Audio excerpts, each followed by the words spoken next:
El día de hoy, un voto pone al país al borde de un cierre del gobierno. Esta decisión podría paralizar la economía de Estados Unidos. Estamos en Washington con los últimos detalles. Así iniciamos cierre de edición. Muy buenas noches, bienvenidos a cierre de edición. Les informa José Armando Ronstadt. Iniciamos con lo siguiente. El proyecto de ley demócrata para evitar el cierre del gobierno se estrella en el Senado. Los republicanos se niegan a aprobarlo. Los próximos días serán claves para evitar un desastre. Vamos a Washington. Alfredo Miranda con lo último. Los republicanos del Senado bloquearon un proyecto de ley aprobado por la Cámara Baja que evitaría el cierre del gobierno y un posible incumplimiento del pago de la deuda estadounidense. El Partido Republicano se ha convertido en el partido del incumplimiento, el partido que dice que Estados Unidos no paga sus deudas. Nuestro país está rumbo a dos desastres fabricados por los republicanos, el cierre del gobierno y el primer incumplimiento en la deuda nacional. Los demócratas enfrentan varios plazos críticos esta semana ante desacuerdos internos entre progresistas y moderados y la renuencia republicana de apoyar cualquier iniciativa demócrata. Pese a ello, el presidente se mostraba optimista. Espero que sea al final de la semana, pero siempre y cuando sigamos con vida, tenemos tres cosas que hacer: el techo de la deuda, la resolución de continuidad y las dos piezas de legislación. Si hacemos eso, el país va a estar en gran forma. El reloj avanza y con él la incertidumbre política que podría desembocar por primera vez en su historia en que Estados Unidos entre en mora por incumplimiento del pago de su deuda, que dejaría consecuencias para los ciudadanos. El Departamento del Tesoro tendría que elegir qué facturas pagará, lo que potencialmente le da a los estadounidenses bonos en lugar de cheques del Seguro Social, pagar por las tropas o los depósitos de crédito de impuestos por hijos. Sería desastroso para el consumidor y eventualmente hasta pudiera llevar a pérdidas de empleos. Así que con esto no se juega y lamentablemente los republicanos están bloqueando esa medida y eso no puede evitar si no es por legislación. Consultado sobre lo que ocurre en el Capitolio y lo que estaba en juego para su agenda y presidencia, Biden dijo que la victoria estaba en juego. El bloqueo republicano de hoy abre las puertas a una semana de maniobras políticas impredecibles contra la inminente amenaza de cierre del gobierno el viernes y el catastrófico incumplimiento de pagos de la deuda en octubre. Desde Washington, Alfredo Miranda, cierre de edición. En otras noticias, millones de personas en el estado de California están a pocos días de enfrentar un posible desalojo a causa de que esta semana llega a su fin la moratoria, impuesta después de la crisis sanitaria. Sin embargo, aún queda tiempo para que los inquilinos soliciten ayuda. Dayanis López ya está con nosotros para explicarnos. Dayanis, buenas noches, adelante. Muy buenas noches, José. Hay bastante temor entre la comunidad, ya que este 30 de septiembre llega a su fin la protección que evitó que millones de familias fueran desalojadas de sus hogares en medio de esta crisis sanitaria. No obstante, se mantendrán algunas protecciones. He estado un poco que no puedo dormir, inquieta, pero pues uno tiene fe. Como María, millones de inquilinos que están atrasados con el pago de su arrendamiento temen quedar en la calle después de que expire la moratoria en California.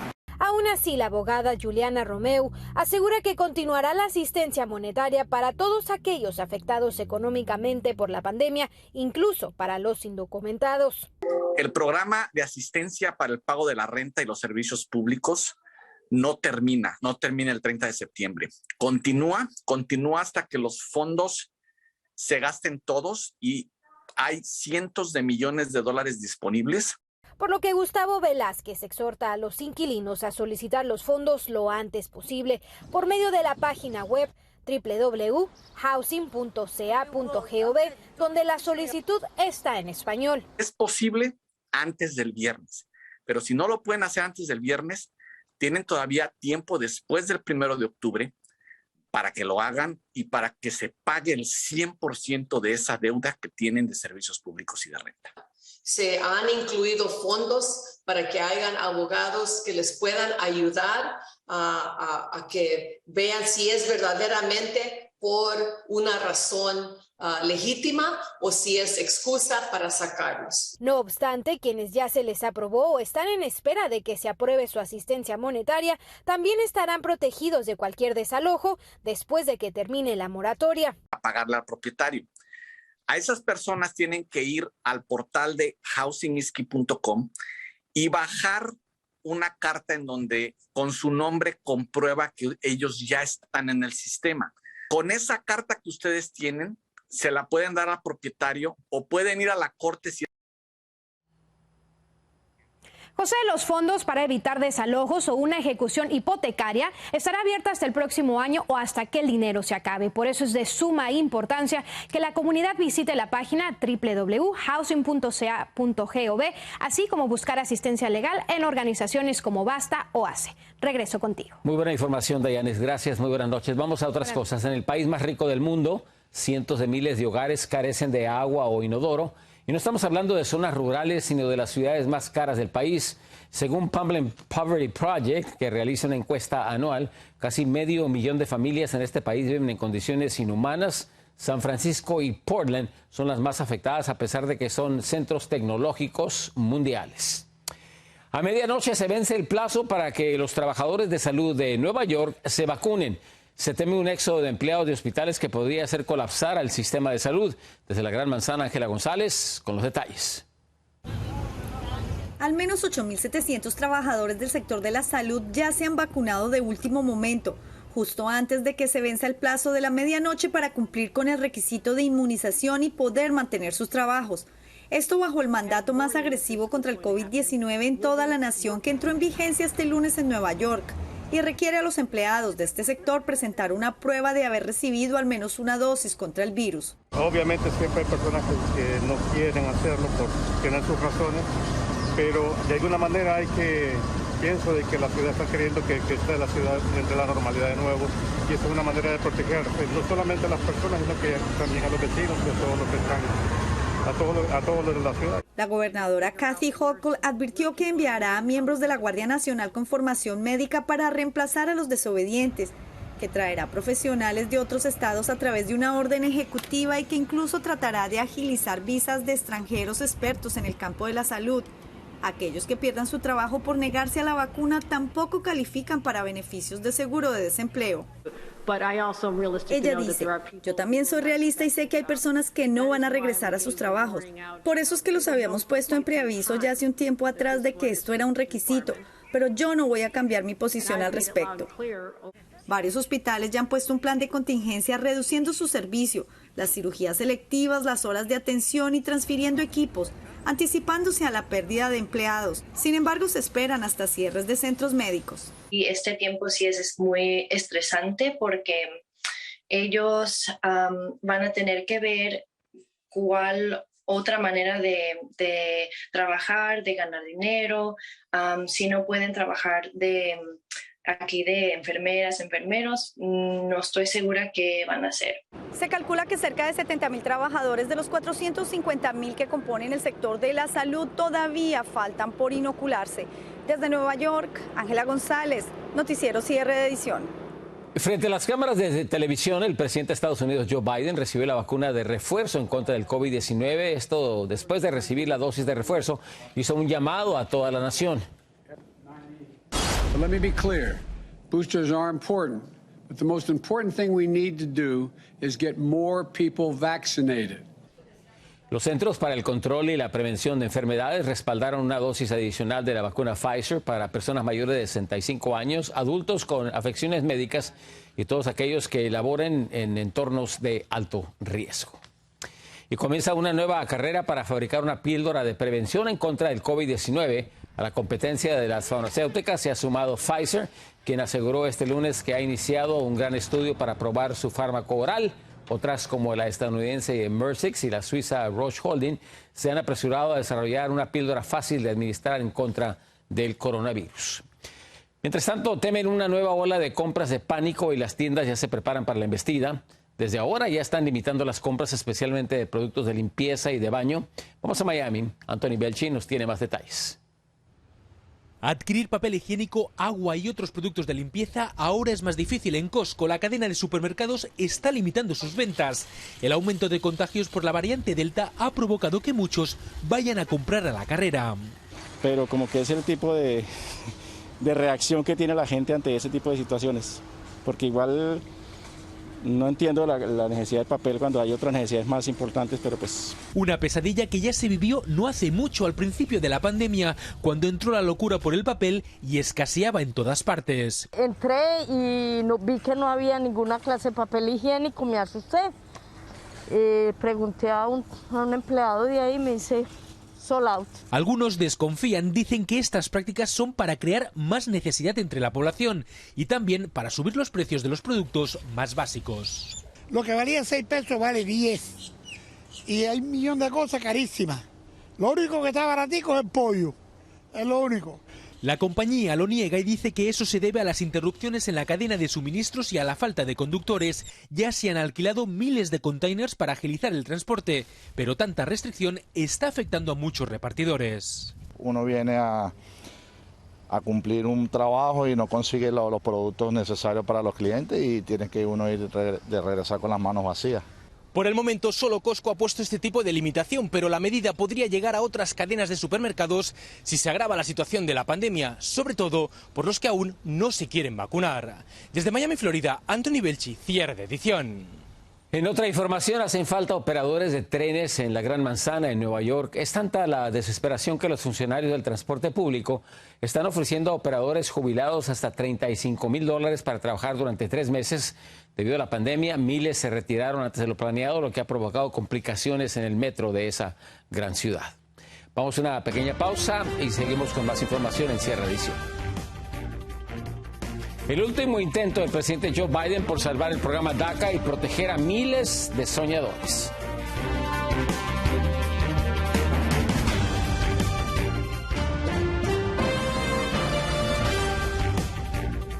La administración del presidente Joe Biden intenta salvar el programa DACA, sometiéndolo a un proceso regulatorio federal para satisfacer las quejas de quienes se oponen al programa que protege a los llamados Dreamers. María Teresa Sarabia nos tiene todos los detalles.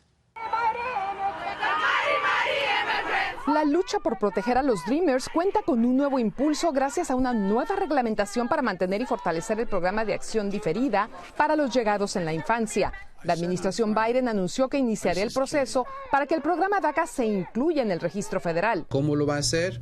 Poniendo esta nueva propuesta, presentándolo de nuevo y abriéndolo para una opinión pública por los próximos 60 días. Esto le quitaría validez al fallo del juez Andrew Hanen del Distrito Sur de Texas, quien dictaminó en julio pasado que DACA violó la ley de procedimiento administrativo que deben seguir las agencias para implementar ciertas políticas. Además, bloqueó al gobierno para que no aprobara nuevas solicitudes para el programa.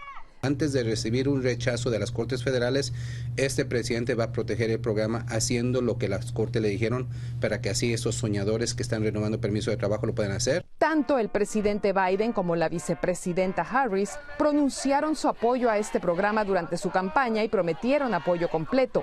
Desafortunadamente, solo el Congreso puede otorgar la ciudadanía con la aprobación de una ley federal.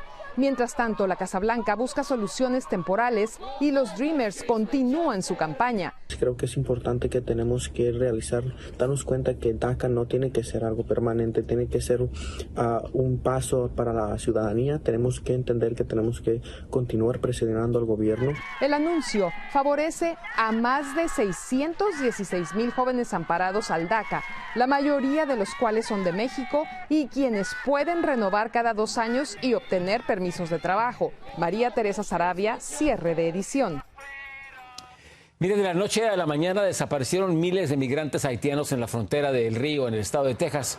Ante la pregunta de dónde están, el secretario de Seguridad Nacional, Alejandro Mayorkas, aseguró que 12,000 de ellos fueron liberados en Estados Unidos, donde los jueces de migración habrán de escuchar sus peticiones de asilo. Además, reconoció que la crisis puso en evidencia que el sistema de migración de Estados Unidos está completamente roto. Una breve pausa, gracias por su sintonía, esperamos en minutos tener más información. Escalofriante relato de un policía atacado por el narcotráfico. Escapan antes de encontrar la muerte.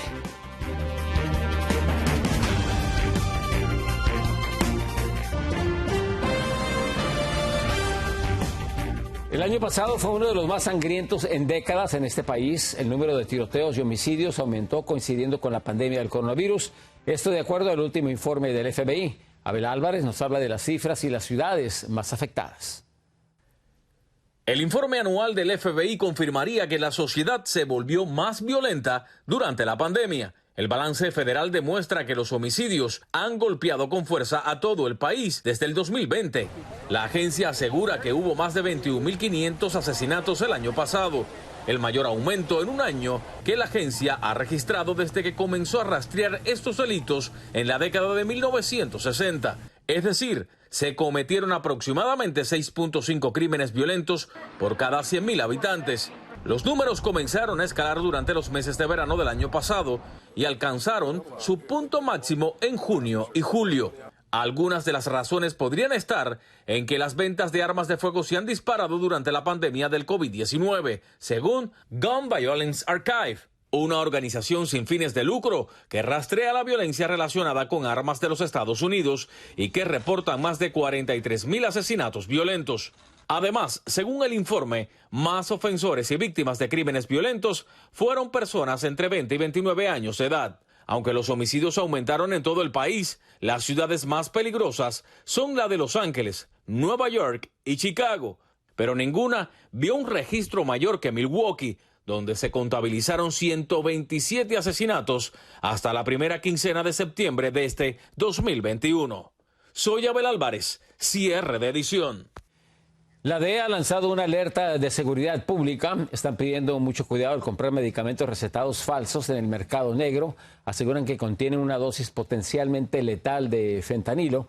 Los narcos están falsificando oxidocona, Percocet y también Adderall y las venden en las calles o por las redes sociales, aumentando las muertes debido a la sobredosis. Mientras tanto, en el sur de California, la policía encontró una droga sintética capaz de matar a 50 millones de personas. Más de 21 kilos de carfentanilo fueron encontrados en una residencia del condado de Riverside. Andrés Jesús Morales y Christine Ponce han sido arrestados y acusados de 4 delitos graves. El carfentanilo es un opioide sintético fabricado en China. Es ingresado a Estados Unidos a través de la República Mexicana. Muy, muy peligroso. En la frontera de Tijuana, Baja California, encontramos a un policía y a su familia que escapan de la violencia y el narcotráfico. En México, sus relatos muestran la crueldad en contra de los uniformados y sus seres queridos. Vicente Calderón habló con uno de ellos y nos informa. Estas cicatrices son evidencia del mal de todo un país. Este joven dice haber sufrido en carne propia el acoso a que son sometidos muchos policías mexicanos por el crimen organizado. Entró por aquí la bala y salió por acá, fracturó el fémur y me afectó la rodilla. Él nunca ha sido policía, pero su familia sí. Entre los desplazados por la violencia, cada vez hay más policías de distintas ciudades de México buscando asilo en Estados Unidos. Porque el crimen organizado nos amenazó, porque no quisimos trabajar con ellos. A un compañero de seguridad pública lo sacaron de su casa en la madrugada. Ese oficial apareció literalmente en pedazos y con narcomensajes. Hay evidencia, pero es demasiado grotesca para mostrarla aquí. Torturado, el policía dijo que varios de sus compañeros servían a una banda rival. Es falso todo. Y en base a eso, de los nombres que hizo en el video, ya mataron a 2. A mi hijo ya lo balacearon también. Alcaldes como el de Guanajuato se ponen una placa para promocionar su gobierno. Sin miedo y sin descanso, sacamos de circulación las armas. Padre e hijo pidieron no ser identificados. No son de ese municipio, pero en muchos estados los agentes se topan con que sus superiores no los protegen. Muchas autoridades sí están también involucradas y se han ido apoderando de cuanto policía pues puede. Y los que no han querido cooperar o algo, pues los terminan matando.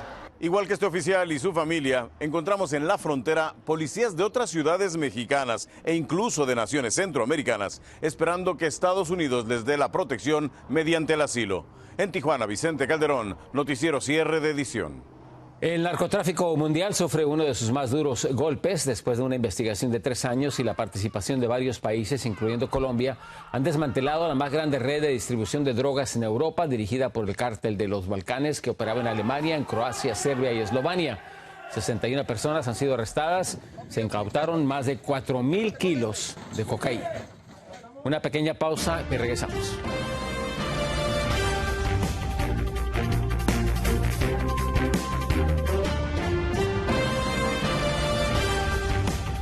Una nueva forma de cortar el césped, por lo menos eso ocurrió en Atlanta, en Georgia, un enorme rebaño de cabras que llevaron para combatir incendios, pero también pues se soltaron y recorrieron la zona. La policía de Atlanta respondió después de reportes que los animales deambulaban como Pedro por su casa, por la carretera, atraídos por los jardines. Finalmente fueron capturados. La policía dijo que nadie, ni las cabras, resultaron heridas.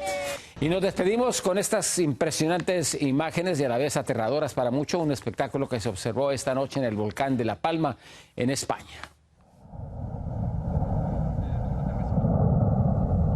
Estas alucinantes y hermosas imágenes muestran una enorme fuente de lava fluyendo del volcán Cumbre Vieja y formando un gran río rojo que bajaba por la ladera, poniendo en peligro las residencias que aún están en pie. Hasta ahora más de 500 casas han sido consumidas, pero a pesar de la enorme catástrofe, no hay víctimas. Muy buenas noches, gracias por acompañarnos. Los esperamos mañana en cierre de edición. Yo soy José Armando Ronstadt.